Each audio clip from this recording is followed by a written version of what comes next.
Hi, welcome to Swishing Mindsets. I'm Anuradha, and today I'm speaking to Noel Parent, whose latest children's book, Legend of the Flute Player, was recently published by HarperCollins India. Originally from the US, Noel now lives in the international township of Auroville. He's also doing research in the areas of cellular consciousness and peace. He has also been described as a vegan, a yogi, a cyclist, a minimalist, a truth seeker, and a lover of life, and aspires to always be a hero warrior to help transform the world towards its hidden greatness. So, hi, Noel. Hi, Yeah. hi Anu. So, I've just read out the entire description. So, we have a lot to talk about. Sure. Yeah. So, maybe we could just start with your book, this delightful book, picture book, The Legend of the Flute Player, and which has been described as a magical and mystical story about seeking truth within ourselves. And it's told through the eyes of a young boy called Avayar, and who finds a flute, and basically he carves holes in it, and then he becomes this flute player who basically first he's ridiculed, he's a poor boy, and then he retreats to the mountains and the forests and comes back. People start looking forward to him coming back till, okay, I don't want to say the whole story. Yeah. He becomes a magical flute player. So tell us about it first. Yeah, I mean, it's meant to be a story of inspiration, and like I have another children's book also, and all my children's stories and all my writings are meant to sort of inspire and awaken something deeper from within us. So the story itself has many lessons behind it. There are deeper lessons. There are, of course, more uh, common lessons that children can learn, like courage and the nature of observation and being in nature and observing what is there and how it can influence oneself in one way. In this case, it's a story about this character's search for the most beautiful music and wants to be able to play the most beautiful music. And that's really where it starts, and it's the journey. And it's meant to be kind of a fable, like a folk story that that lasts, goes over through the years and years of this character growing, and through that discipline and commitment of seeking for this most beautiful music ends up discovering much more about life, about himself, and also about how to share that with others.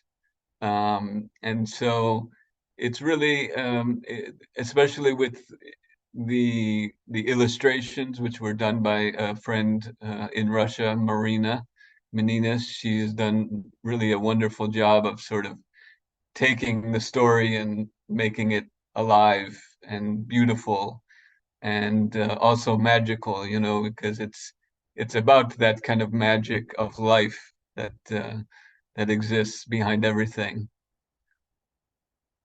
Yes, illustrations are beautiful, really. So tell me, how have children reacted to this book? Have you had any experience of telling this to kids?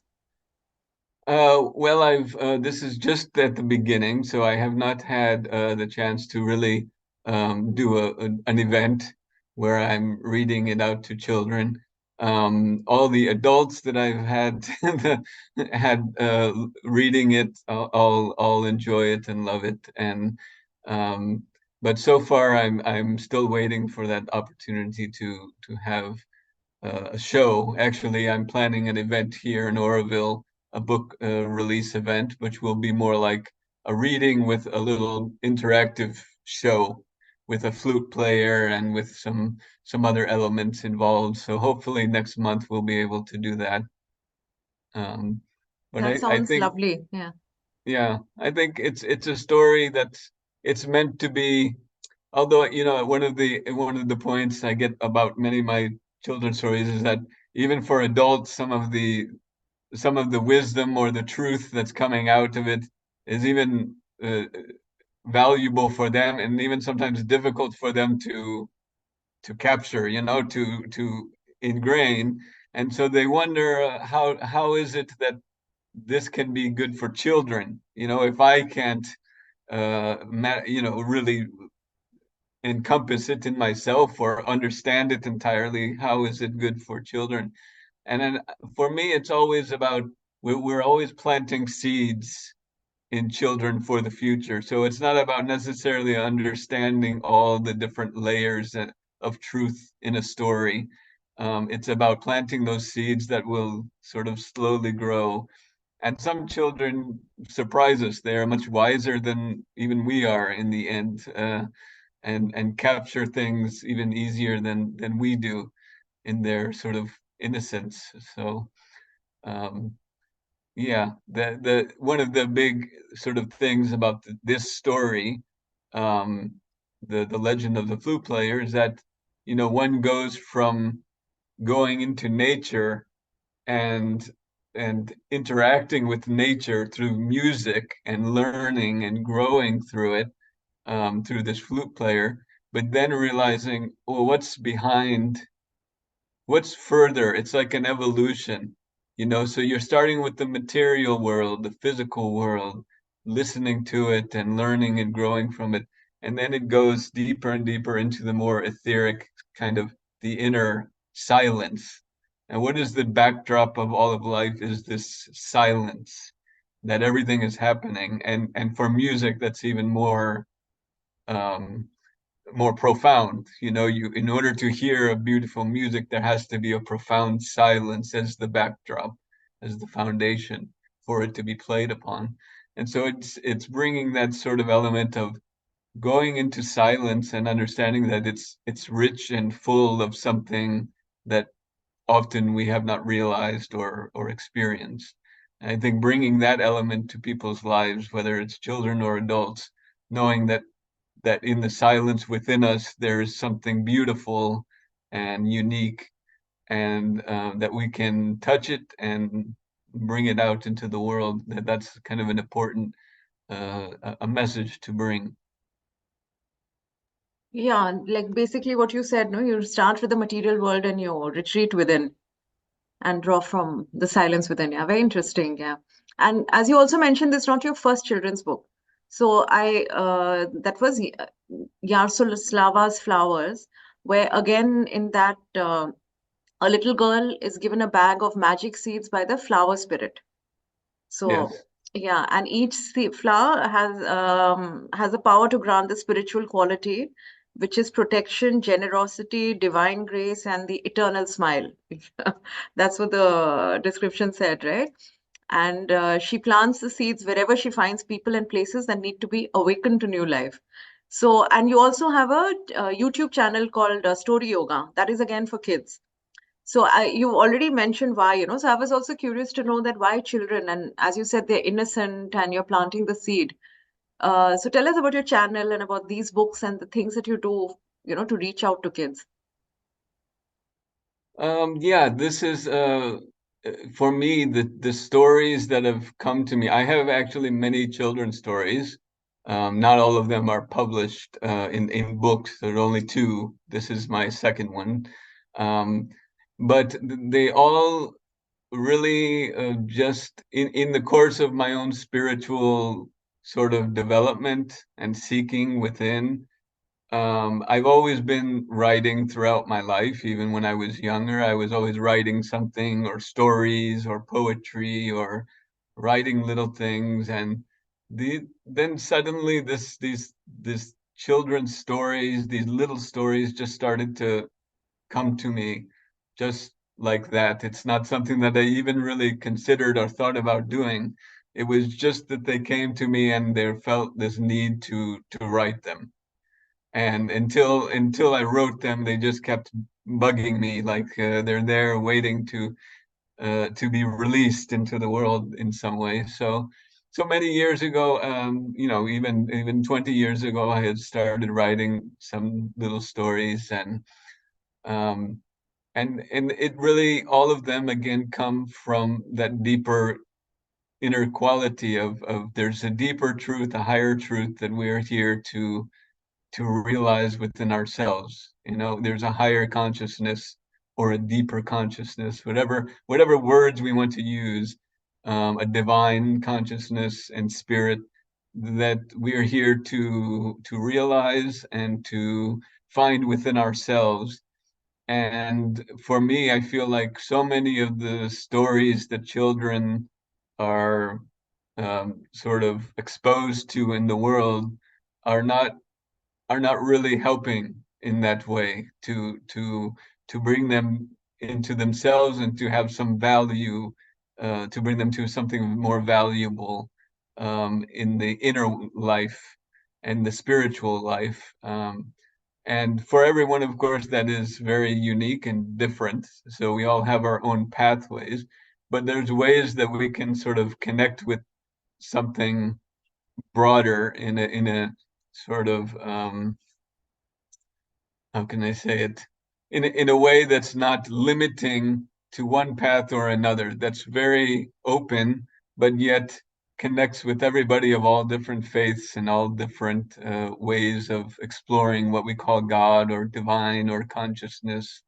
Um, and so with children, I just feel like that's a part of my path, is that to bring simple stories that can be entertaining, but bring out some hidden deeper qualities about life and about our inner journey and this sort of magical world and all these different elements of life to bring to them.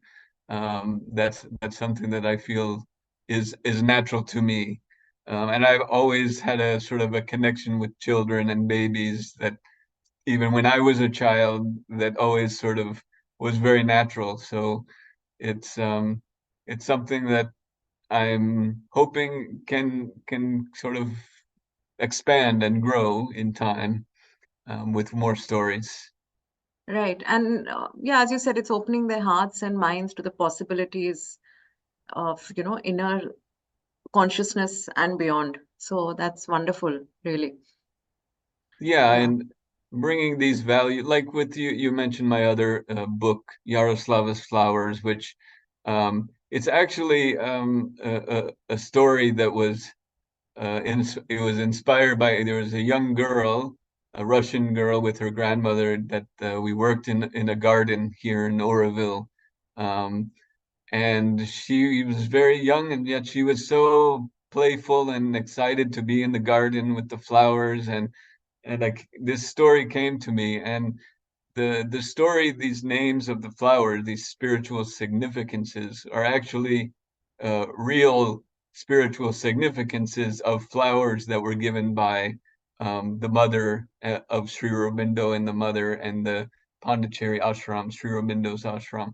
The mother was the sort of guru of the place, and she named over 900 flowers with spiritual significances, and they both used to say that flowers hold the inner power to an energy, the vibration to change the surroundings and to help us to change ourselves.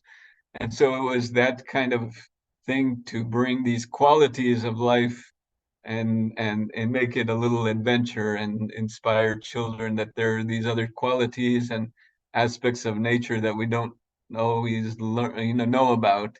They're kind of like secrets held in nature that we're starting to discover and pull out, and that they can help us to grow and evolve spiritually, inwardly. Um, Yeah, that's beautiful. And thank you for telling us about the flowers at Auroville. I'll come back to that in a bit. And but first tell me about your own childhood. Like you grew up in the US, and your dad was a politician. He's also the former mayor of Indiana. So, what led you to the spiritual path, discovering yoga, and the yoga, especially the belief of Sri Aurobindo and the mother. Tell me about how you came to all this, and then finally to living in Auroville. You've lived here how long? You said 15 years? in Auroville, it's been now a little over 16 years. 16 years. Yeah. Okay. So So I'd love to hear about how it all yeah, came about. yeah, sure. I mean, it's difficult to always put some things into words, but I grew up, yeah, as a child, I grew up in South Bend, Indiana. It was a small city, and my father was the mayor of that city in Indiana. And I grew up as a kind of mainstream Catholic. I was raised Catholic. We would go to church every week, and so I had that kind of upbringing in me from the beginning. My father and my mother and my family are in general very sort of open-minded and very liberal and very accepting of other people and other different ways of living life. And we even also lived in some other countries when I was young, in Haiti and Grenada. My father was a Peace Corps director back then. And so that kind of exposed me to a lot of diversity of life. Um, and as I sort of grew a little bit older, I was reading, even in college and university, I started to read and take courses on uh, religion in general, like Islam and Hinduism and Buddhism, and learning about the Buddha and learning about just all different world religions. And so that kind of pushed me also into it just kind of a slow evolution of exploring different spiritual traditions. And then eventually I read different kind of what you would call new age books that are kind of like self-help, like Conversations with God, which is by Neil Donald Walsh, and other books like this that kind of went even further. And I was exploring also a lot of science um, and quantum physics, and trying to learn what is the material world also. What's the relationship between spirit and matter, because we're taught for so long that they're opposites and that they're not connected, and one should push away the material world only for the spiritual life. And that's the highest sort of path in many of the religious traditions. And so I started to explore more of, well, what is the truth behind this really? And so I actually was reading a book about, I think it was called what they call holography, which is like a quantum physics kind of theory about the universe being a hologram of something that's vaster. And there was a quote in this book by Sri Aurobindo, and it was a very simple quote just about religion, stating that kind of religion was a beginning phase, but we are now at the time for just a more pure spirituality, or an evolving spirituality, where it is that each person has within them the consciousness of the divine, and that we have to grow into that. And so it sparked my interest, and I went to look for his uh, where I could get books by Sri Aurobindo, and I found the collected works of Sri Aurobindo in the Catholic University Library, which was a surprise. So I just started reading Sri Aurobindo, many of his big works, and came across, of course, at the same time, the mother, who was his sort of compatriot in the spiritual path. Um, and I was reading a lot of that, and then I happened to move to Atlanta, Georgia, and I found a community there, a group of people who were devotees and who had been to Auroville as well, and I found more information online about Auroville and about what kind of place it's meant to be, and it was just like an automatic interconnection. Like I felt, this is my path. This is where I belong. Um, and I was exploring a lot of different yogic traditions also, and I had been in front of other sort of gurus in the US and teachers, but it never felt like that was my path. And so when I really realized Sri Aurobindo and the Mother, and that this integral yoga was my particular path, I decided, okay, it's time for me to go to ashram and visit and just experience it for myself. So I had actually visited in 2002 for the first time the Sri Aurobindo ashram in Pondicherry and also Auroville at that time. And I was able to meet with a lot of people and get to know uh, um, the community more, and I immediately felt drawn to or called even inwardly, feeling this calling to come to Auroville eventually and to live. Um, and so it took me some years, but eventually I finally decided, after being in the U.S. a little bit, I decided it was time to come to Auroville and uh, and try to see how it would work out for me. Were you doing something else? Were you following another career path or something, before you decided to shift completely to Auroville? Yeah, in the US, I mainly worked with non-government organizations, nonprofits. So I worked with um, refugees, refugee agencies who are first in refugee resettlement, new refugees coming in, and then with also educational programs for refugees and their children.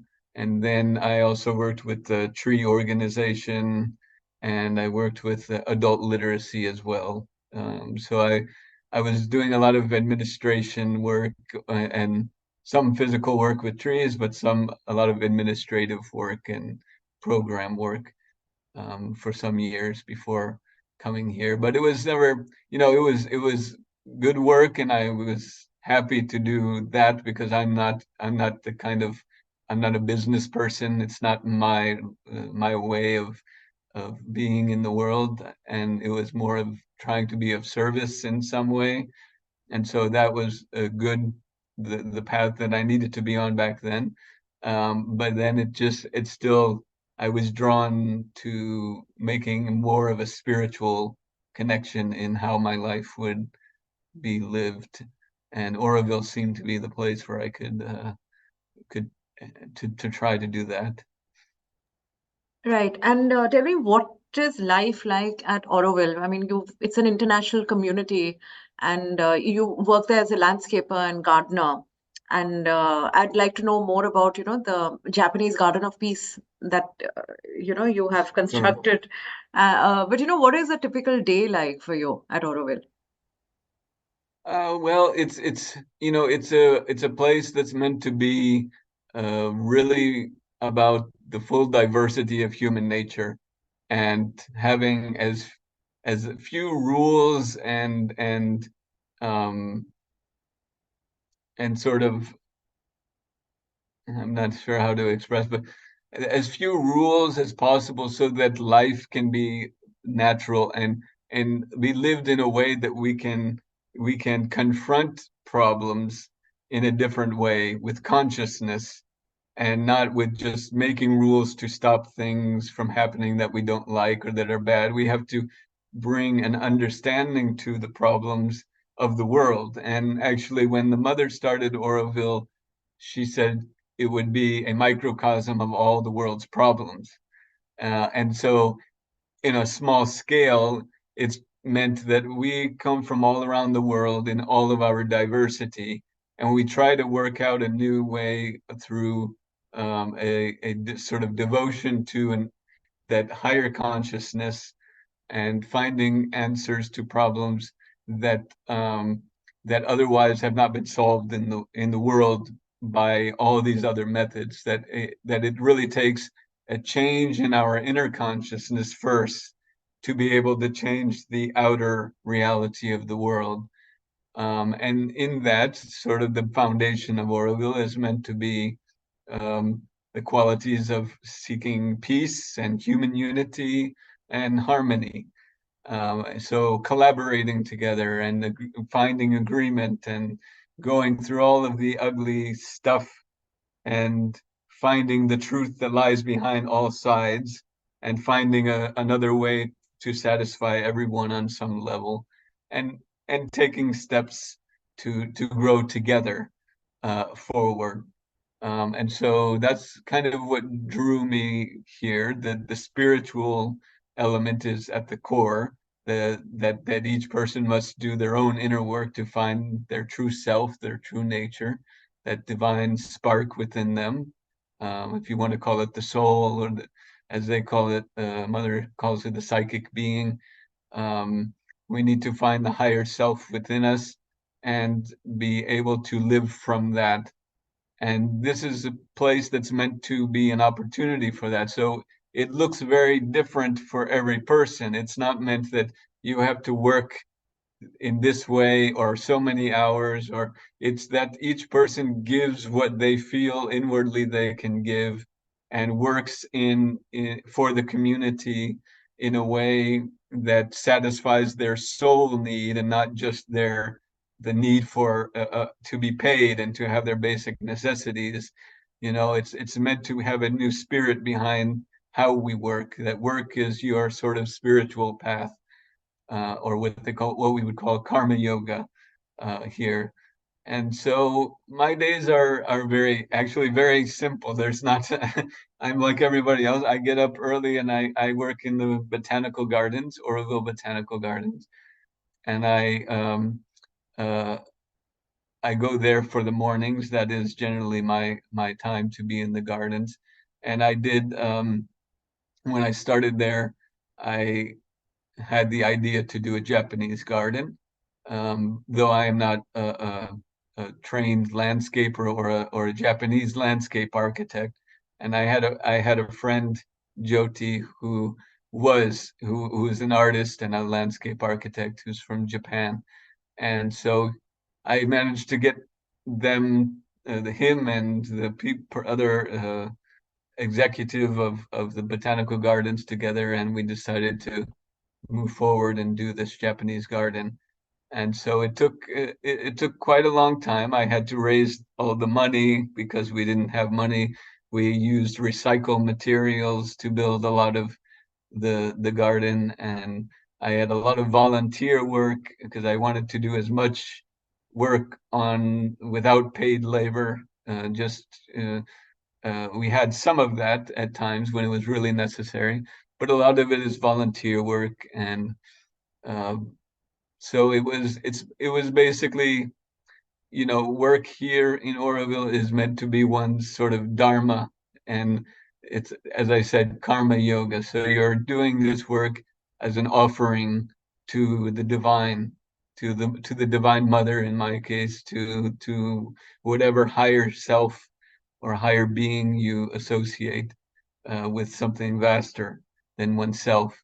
So for me, it's meant to be like a meditation. You bring your inner consciousness, awareness, mindfulness, all of these things into your work, and working with nature, and in the case of working with nature, trying to bring consciousness into matter as well. By the connection of our consciousness with matter, we are sort of helping matter itself to also awaken more and more to another reality, which is, of course, a much bigger and longer story to get into.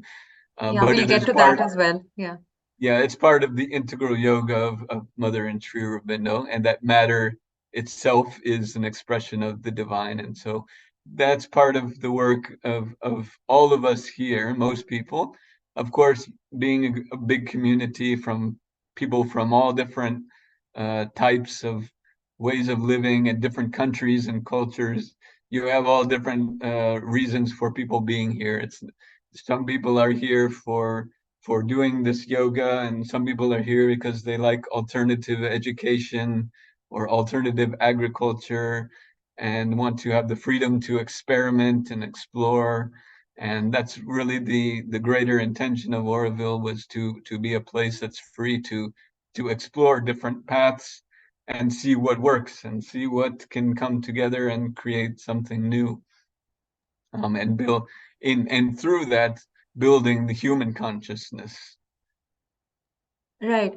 And like you said, that it's material as well as looking inwards, and also it's not an escape. It sounds more like a spiritual United Nations sort of So, Yeah.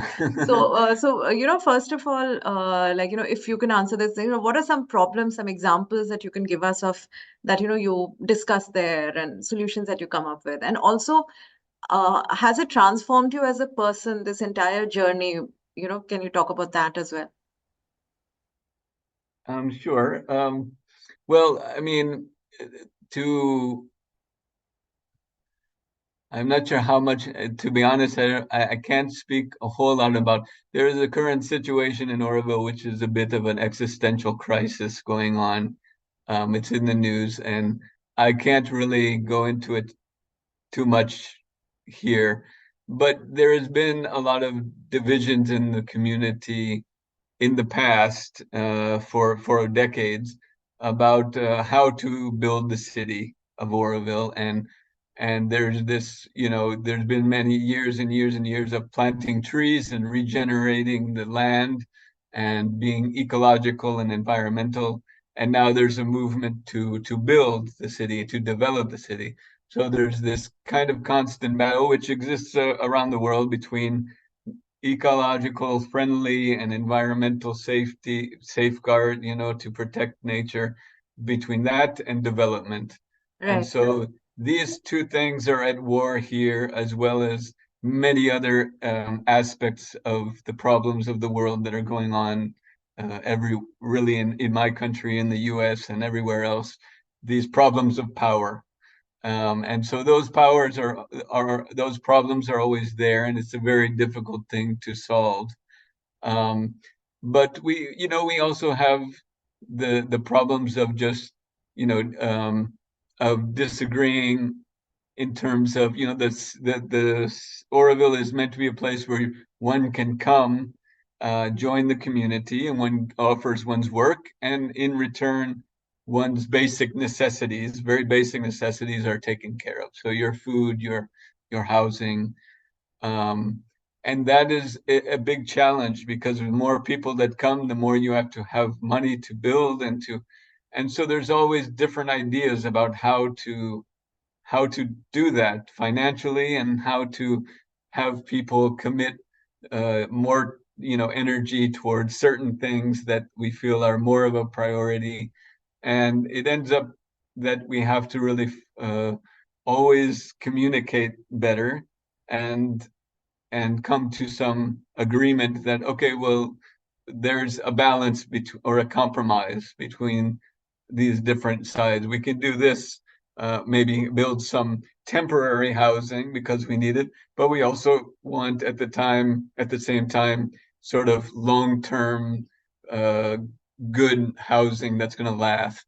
So over the years, we managed to find, I think, good arrangement at times for helping people to do eco-friendly temporary housing to satisfy the need, and at other times having arguments about where uh, where housing should be built and how it should be built as well. Whether we use the old ways of cement and concrete, or whether we invite new ways to be tried. Um, and all of these problems, on the community level problems, there are also individual problems. You have your disagreements, and then you have your own personal inner problems. And everyone really deals with those problems in their own unique way. And so it's meant to be that it's a vast and open and diverse place for people to explore what their soul needs to explore, even if other people may not like it or judge it or see it, have a different viewpoint on what is being done or how people live their life. It's just to say, step back and let people live their lives, as long as it's not harming the community in general or doing something really wrong, but letting people live their life. If they're more, how should I say, if they live a life that's a little bit more, I guess, what some people might say is a little bit too free and just loose and they do whatever they want and they just want to satisfy all their desires that come, which is in yoga, you're supposed to sort of master your desires versus just satisfying everything that comes up. Well, the mother and saw that all of human nature needs to be transformed. In order to change the earth, we need to confront all of the problems of human nature openly without pushing it away or cutting it off. We need to embrace it and we need to allow it time and for it to transform in its own way. And so for me in Auroville, it's about having a place for everything in life. And so you have those people who, like me, who might be very, very more monk-like or yogic-like, who are much more quiet or reserved and do a lot of meditation in the traditional ways. And then there are other people who their meditation is in dance, or in other all types of dance, or even going to parties. You have parties and they still have this social element that they need to live through, especially young people. They have to go through it. If you try to block it, then it just creates more problems in the end. You can advise and guide and share your truth, but it's about also allowing them their truth to live by and and just sharing and communicating and seeing what unfolds. And that can be difficult because there's a lot of people in the world who like to tell people how to live or to control other people, and that's this power struggle that's there. And so my own feeling is that we just have to, in order to get to this harmony and peace and unity that we speak about, we have to be willing to let people have their own way. And that's really what Auroville is about in many ways, or at least a first part of it. It has a higher aspect to it, which is to be sort of what the mother said, the cradle of the new species, the cradle of the Superman, and uh, that is again another bigger story of the integral yoga of Sri Aurobindo and the mother. Um, but Auroville is meant to be a place for exploring all of life and evolving, but doing it with goodwill and doing it in service to each other and to the divine.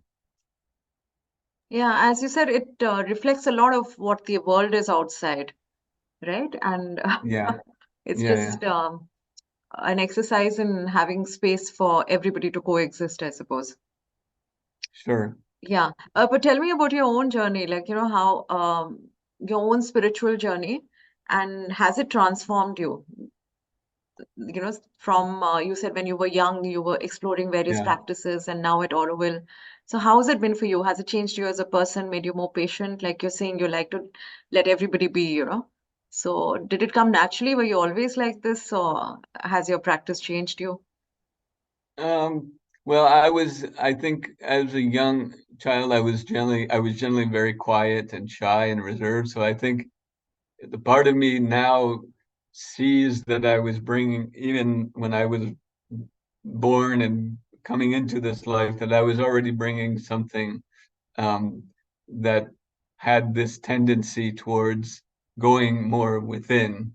And even when I was um, when I was a teenager and questioning what is this about the church and all of what is sin and what is evil and what is good, all of these questions about life, and knowing that there must be something more, just it's a feeling. And so for me, as I said, coming across Sri Aurobindo and the mother and others as well, just sort of led me. It's always about having some sense that just it's a little light that opens inside you, or whether it's in your mind or in your heart. It tells you there's some truth here, and I have to follow that. And so for me, yeah, living in Auroville, it comes with the mother as she was known. She chose this place, this area of land as the site. and she put a foundation, like a force. There's this force and energy that she was working with, and that was descending as part of this sort of yoga that was being done by Sri Aurobindo and the mother.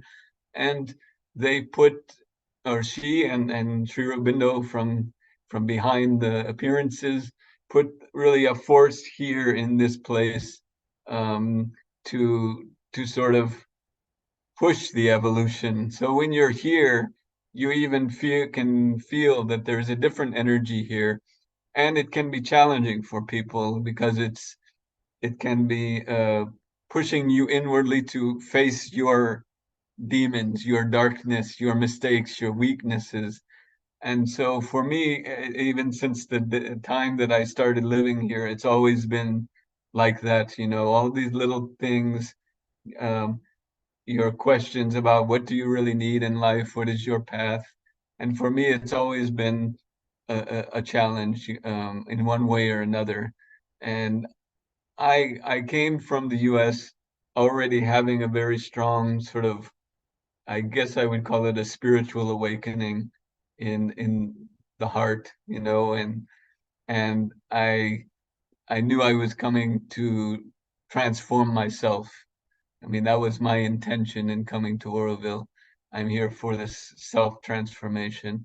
And along the way, of course, every experience you have, whether it's in your workplace or in just your personal life, for me, it's always pushed me to get stronger and stronger in some way. And it's hard to pick an example exactly, but there's always questions that we have about, is my life going in this direction? Even now, I'm now 49 years old, and even now I have questions about, okay, I've been doing these things like gardens and this kind of work, and maybe something in my soul needs to grow in a different direction, and it needs something else. Or so that I think the challenge for me, and that I've realized over the years, is that even when you realize some great truth in yourself, it's only one more step along a vast staircase, or a vast landscape to take steps. And so you have to be willing to let go of what you have learned and what you've grown into in order to move to the next thing. And so that can be very difficult. We tend to hold on to what we've become and what we, especially the most well-beloved, things that we learn in life and think to be true. Even those, you have to be willing to just sort of set it to the side and say, is there more? And for me, there's always, it's the one thing that comes, is that there's always something more to come. And even when things look uh, with the worst or horrible, those difficult times that come up, then for me, there's been very challenging times, but I always fall back on, it's always temporary. There's something more to come. And we have to be strong enough to just keep moving forward. And we know, and to have faith that this divine consciousness, whatever it may be, is also guiding us, carrying us, and we can surrender to that and allow us our life to be carried by that. And so I've grown in many ways throughout the years, um, and hopefully I continue to grow even more, because it's about recognizing that, okay, I've grown this much, but I still see there's things, and that's part of this path of, the first step is to just be aware of the things that in you that don't serve you anymore, that need to be changed.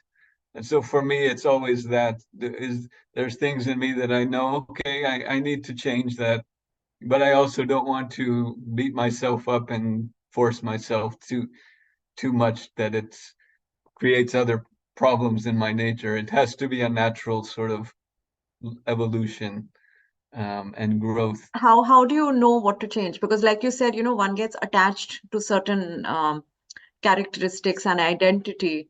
So, you might miss out on that. Sure, yeah. That's the whole, I mean, that's the whole nature of our identity is in life we choose to identify with certain things. I mean, we bring in things that are, of course, carried in from our parents and our society, and we're embodying a lot of that. And we should certainly embrace that and accept it and see it as a good thing. It's a part of who we are. Um, but at the same time, I think part of me um, it's like with Sri Aurobindo and the Mother, they give us this vision of a whole new creation, a whole new way of life and a way of being that is so inspiring and beautiful. And if you get deep into the writings and to what they're really trying to build, um, then it makes you feel like, yes, like one of the mother's famous quotes, "Well, will you join the adventure?" She has this long description of we're fighting for a new earth, a new world, a new way of human nature that goes beyond all of this egotism and ugliness and war. And so for me, it gives me that sort of aspiration, that I want to be a part of that and I want to help push forward. So it's it's a it's a juggling act going, because it doesn't happen overnight. It's not something that, most things, our identities change more slowly most of the time. But it's about being willing to sort of slowly let go and say, okay, I think it's about judging. If it brings you too much pain and suffering, then okay, maybe it's not. Maybe you still need to have it. It should be a natural. It's about coming to a letting go that's natural. It just falls off naturally, and you're like, okay, now I'm ready to move into this new place. It should be a more of a positive movement rather than a negative rejection. Yeah, a struggle. Coming, Yeah. Hmm. yeah, an inner aspiration that pulls you forward rather than judging and pushing away. I think you just have to have that balance in you and find the way to, and part of it is knowing what is the identity you're moving towards, to have something in a, even if it's very vague, to have that aspiration. Okay, I want to move in towards this direction. And you have to have that there before you can really let go of who you are, because otherwise it's even more, I guess, it can be frightening for some people, but also very uncomfortable. But it's not meant to be uncomfortable. I mean, even in this yoga, in the integral yoga, and Mother and Sri Aurobindo speak about how just give your life over to the Divine Mother and let her carry you. Let her do all the work. Let the divine do all the work. It's not it's not this old tapasya, or you have to do rigid efforts all the time. You have to make some effort, but if you can surrender it all and give it all over to the divine, then it will be taken care of, and you have that faith that, okay, I'm moving in that direction, rather than making it a constant struggle. Yeah, and that brings us to the cellular consciousness, where because it's not, like you said, spirituality, we normally just think that it's uh, anything but physical, right? It's just spiritual. We're not bothered about the physical and the material and anything else. So I Sure. was reading up, and like I said earlier before we started the conversation, that I really don't know anything about it. So I was reading this. Dr. Bruce Lipton has said that our bodies are like a skin-covered petri dish, and he said that the basically, I'll just read out. He said, in your natural skin covered petri dish or body, the brain is the chemist, and it translates your perception into chemistry that complements that perception. The result is that your biology becomes complementary to your mind and its perception. And I'll also, read out what you have written in one of your blogs. You've said that as long as we stay in our mental or vital heavens, the physical material plane of life on earth stays the same. and undergoes no real transformation. It is in the cells where the battles of the past, the present, and the future is taking place. So, can you, first of all, explain this and also what I read out from Dr. Bruce Lipton? Like, do you relate to that? So, what does cellular consciousness really mean, and how does it work when you're talking about peace? Sure. Yeah, I mean, this is essentially a very new element of the yoga, and it's actually something like Bruce Lipton has. I know of his books, and I've seen some of his videos, and there are others also in the world speaking of cells and cellular consciousness. I will say that it really started because Sri Aurobindo and the mother really were bringing this forward before anybody else. It's almost like they're sort of the starting origin story of this thing moving into the rest of the world without people even knowing about them, because it's happening from underneath within us, and so to make it, I like to give a little bit of a, I guess, a broader understanding. So Sri Aurobindo explains how there are various layers of consciousness, and he goes into very descriptive, uh, uh, sort of very descriptive detail of all these layers of consciousness, from the highest Sat Chitananda and the intuitive consciousness over mind consciousness. There's many layers, and then he goes into there's the mental consciousness and the vital consciousness, our emotional being, and then there's the physical consciousness and material consciousness and the subconscious. So there's this whole range there, and part of that sort of material consciousness, they discovered that there is a consciousness of the cells themselves. They have their own unique consciousness. And like when Bruce Lipton is what he's essentially saying there is that we have so much power to control, or I would say, to influence the substance of our bodies, which is the cells and all the organs and all the matter. And so um, with Sri Aurobindo and the mother, they were looking more towards a I would say a lot of the teachers or people like Bruce Lipton speaking about cells and cellular consciousness. It's often towards how to heal the cells or heal illness or heal disease or heal something. With Sri Aurobindo and the mother, they were looking at a much further thing, which was the transformation of the entire species, that there is a new species and a body of light, and that in the cells themselves, through this consciousness, there can be this transformation because they contain even the divine consciousness. The soul consciousness is connected to the cells and directs these cells to be whatever it is that they are meant to be, into the form that we manifest.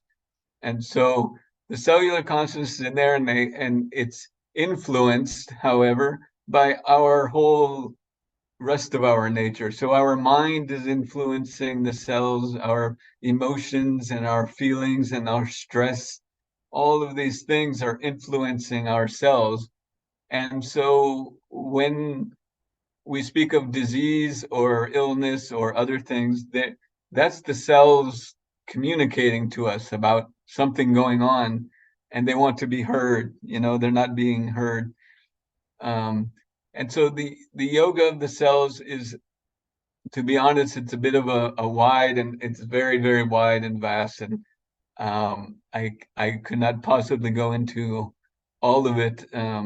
Ultimately, the transformation of cells, it's not about us doing that yoga. It's about offering our cellular consciousness and our cells and our body to the divine to work out a transformation that is still in the works to come. It is basically saying that human nature, we are now at the mental stage of humanity, and there is always evolution happening, pushing us forward, and there is to be another step in evolution, and that will be the spiritual sort of being, which is beyond human nature, beyond the human that we understand ourselves to be, and that the material substance can change into something that's more, how to say it, more of a quality of light and love and harmony that's not, and even to go further, beyond death itself, and that's part of what Mother brings in. She's seeking to conquer this movement of death. And if you speak to even some scientists who know the cells, and I would say even Bruce Lipton, they know that in the cells themselves, they discovered that they don't really know why the cells die. There's no reason that they can find for why the cells die. And Bruce Lipton talks about how in the DNA, there's even uh, DNA that are rewriting DNA. So you have all these things that say, okay, you're going to have cancer, you're predisposed to cancer, you're predisposed to this problem, or you're going to be skinny or fat or have blue eyes or this, all of these, long list of things that we might manifest in our physical and emotional being. But he said that there's also something there that can rewrite the whole DNA code. It's built into the DNA. And it means that we have that power within us if we can surrender, if we can get beyond our mental and vital nature to open ourselves to a higher power that can transform ourselves beyond all of these human sufferings, especially the physical material sufferings that go on. But when I speak of like the cellular consciousness um, from the work of the Mother, she says very clearly that it's not about going in and telling the cells what to be or what to do, like with our consciousness, almost in a superior way. Yeah. Like as superior, we are telling them, you have to heal, you should heal. It's that you allow yourself to become aware first of a part of your nature you're not aware of. The consciousness of the cells are there and we're not really conscious of them. So the first step is just being willing to be aware that there's something there and to listen and to hear what they may be offering as a truth to us from their level that we've never considered or known because we haven't been listening. And so it's just one more layer of our being to become conscious of, just like we were trying to become more conscious of our mental state or our emotional and vital state, our desires and all these vital energies, life forces. We try to become conscious of our body state and our cellular. It's another smaller layer to get in touch with and to just be aware of it and to offer it, or to explore it in whatever way feels right for each person. And I think that the yoga of the cells will turn out to be something that's very different for everybody, because all the cells of all of the cells that are within me and within you, they contain the history of all of humanity. I mean, they contain that history all there. It's so it's where that transformation of human life has to be there, because because that history is there, that habit of nature that's going in the same circle over and over and over and over. We have to bring down this sort of higher consciousness into that layer and allow it to be transformed.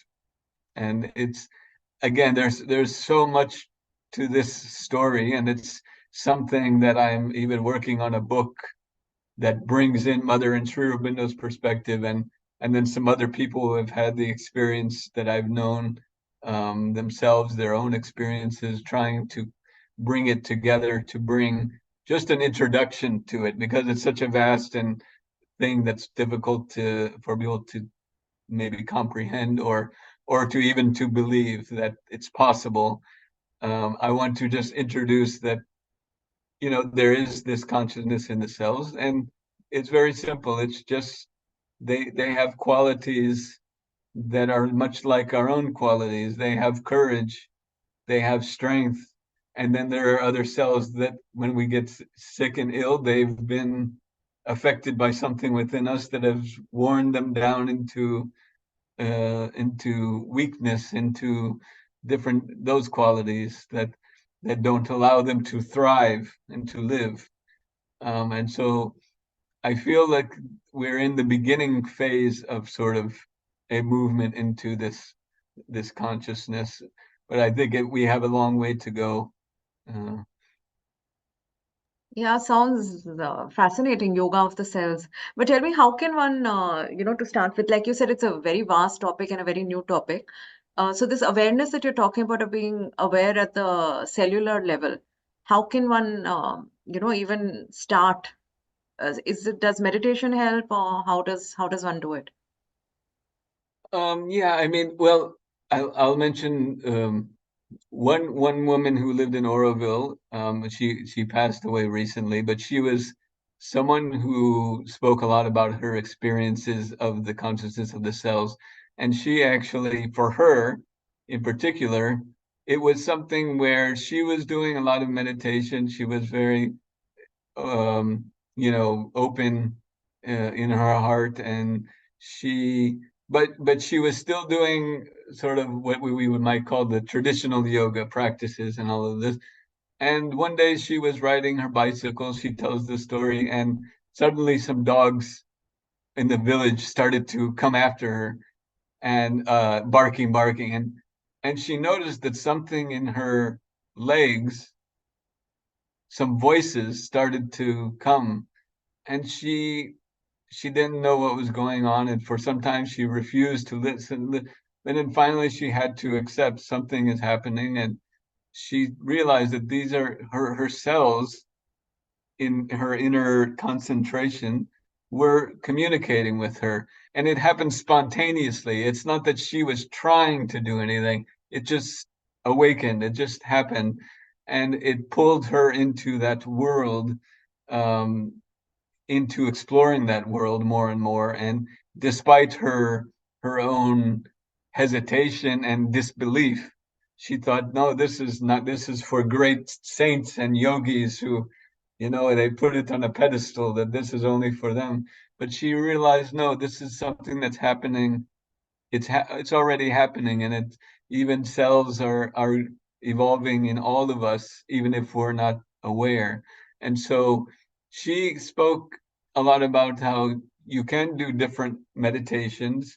It's just simply about the ability to concentrate. First, you have to be willing and able to be quiet and silent. And with another teacher, they were using the breath, like doing some pranayama exercises, and then using visualization techniques to kind of bring oneself, becoming aware, bring your awareness to one part of your body, and then try to go into a smaller part of the body, and just to have the intention and the willingness to communicate with them, and maybe even calling the cells forward, because again, it's not just about demanding them. It's about asking, I want to have a relationship now. I'm ready to have a relationship now with the cells, and asking them, please. And I'm sure for many people, it will take time. It's hard enough for some people just to quiet their mind. So there has to be a certain opening in the heart first. So if you can get to the point where you are really connecting with your soul and your heart, and you have that silence within, then you can start to go deeper, take yourself into, um, and it's really those powers of concentration and intention. Um, so at whatever level one is at, you either start with the mind, just asking, communicate with me, or with the feelings or imagery, whatever works best for you, just to imagine yourself with the cells, and And in the beginning, it may not be much, but I think over time it can grow. Yeah, thank you, Noel, for explaining that. And as you Yeah. said, it sounds very fantastical, but also very, very, I mean, fascinating. Yeah. Yeah, and I think it's Yeah. also like there are these, like I mentioned, there's a couple people, the mother does say a few things, but a couple people that I know that we're showing, kind of helping to guide people to try to get to that level. But I think ultimately there are as many ways and paths to that as there are people. You know, it will come in different ways for different people. So I don't want to make like there's a system or method set way for people to do it, because it's really a diverse thing. All the cells are full of their own diversity, so we have to be willing to allow them and the cells in our own bodies to awaken at the time when they're ready and to come forward. Yeah, I it's think I think that the main I guess I would call it a prerequisite would be to the capacity to have peace, you know, and calmness, to be in some level of what we call equality, that just being able to not have reactions all the time, just to sort of be calm, get into that space, and then have the intention to go deeper. yeah, I guess it's an exploration, really. Yeah, Yeah. yeah. Yeah. So, I mean, finally, you're so involved with the gardens and landscape at Auroville and, your children's books also, your YouTube channel as well. It's a lot about nature. So tell me, for children, because I mean, you're writing for children a lot. How important is it to be close to nature? How can parents achieve that? And what does it do for you?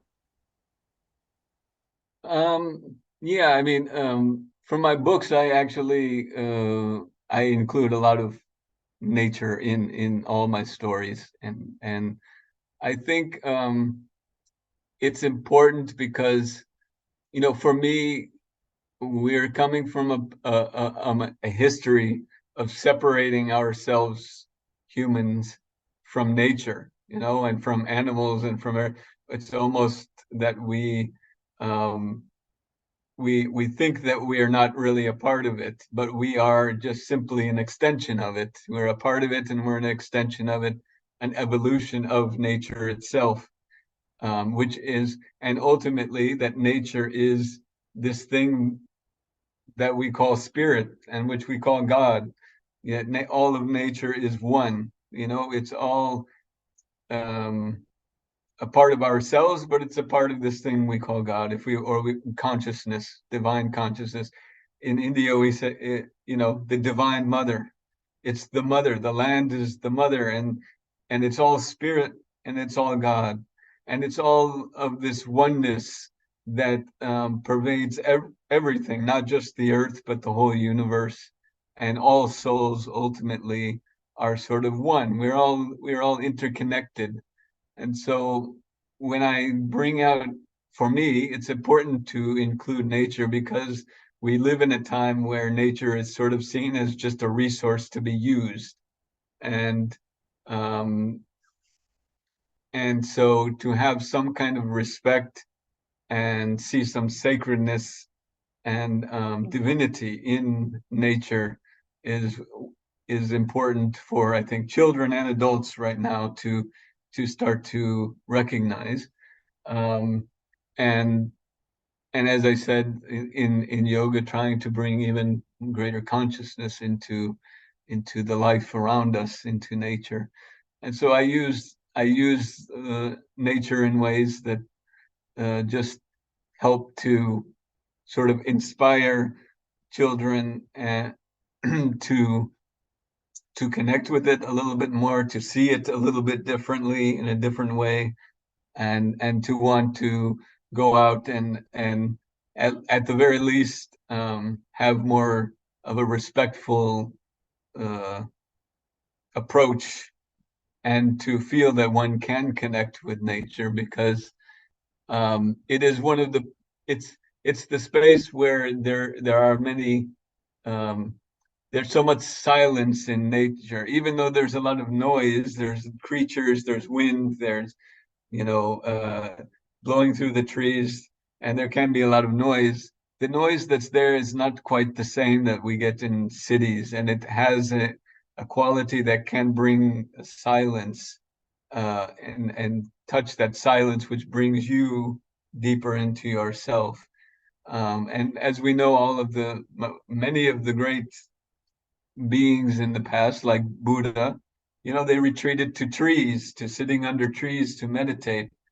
And one of the trees in the neem tree in our area here is the flower is known as spiritual atmosphere. And so just recognizing that all of nature is kind of bringing this spiritual atmosphere and has this power to help us grow inwardly, to connect within ourselves, but also then if you can respect nature even more, then you also respect your human brothers and sisters and people around you even more, because you realize that you're truly one with each other. You're interconnected. Um, That's a wonderful message of, that interconnectedness. And I think somewhere we tend to forget that, lose sight of it really. yeah. Yeah. Yeah. Thank you, Noel, for this wonderful, wonderful conversation. Oh, And you're best of welcome. luck, yeah, on Yeah, your thank books you. and everything that you do. Thank you very much. I appreciate the opportunity.